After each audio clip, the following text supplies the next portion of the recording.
തൃശൂർ അതിരപ്പള്ളിയിൽ മസ്തകത്തിൽ മുറിവേറ്റ കാട്ടാനയെ വീണ്ടും പിടികൂടി ചികിത്സ നൽകാൻ വനംവകുപ്പ് തീരുമാനം. Chief veterinary officer doctor Arun സഖറിയുടെ നേതൃത്വത്തിലാകും ദൗത്യം പുനരാരംഭിക്കുക. ഒരു വട്ടം ചികിത്സ നൽകി കാട്ടിലേക്ക് മടക്കി അയച്ച ആന ജനവാസ മേഖലയിൽ സ്ഥിരമായി മടങ്ങിയെത്തുന്നുണ്ട്. അതേസമയം ആനയുടെ ആരോഗ്യസ്ഥിതി മോശമാണെന്നാണ് വനംവകുപ്പ് ഉദ്യോഗസ്ഥർ പറയുന്നത്.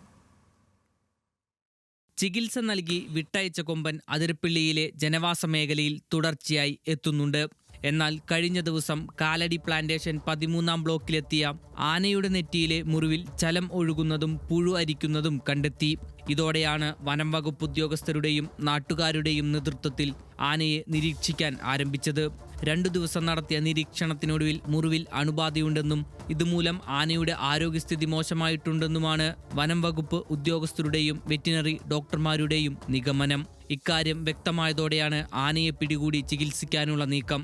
കഴിഞ്ഞ മാസം 24-ന് ആനയ്ക്ക് സ്റ്റാൻഡിംഗ് സെഡേഷൻ നൽകി ചികിത്സ നൽകിയെങ്കിലും പൂർണ്ണമായി ഫലപ്രദമായിരുന്നില്ല.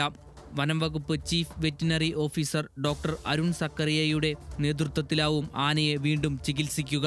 ചികിത്സയ്ക്ക് മുന്നോടിയായി കൊമ്പനെ പിടികൂടി മാറ്റി താമസിപ്പിക്കുന്നതിനായി എറണാകുളം കോടനാട് ആനക്കൊട്ടിലിന്റെ അറ്റകുറ്റപ്പണികൾ തീർക്കണം.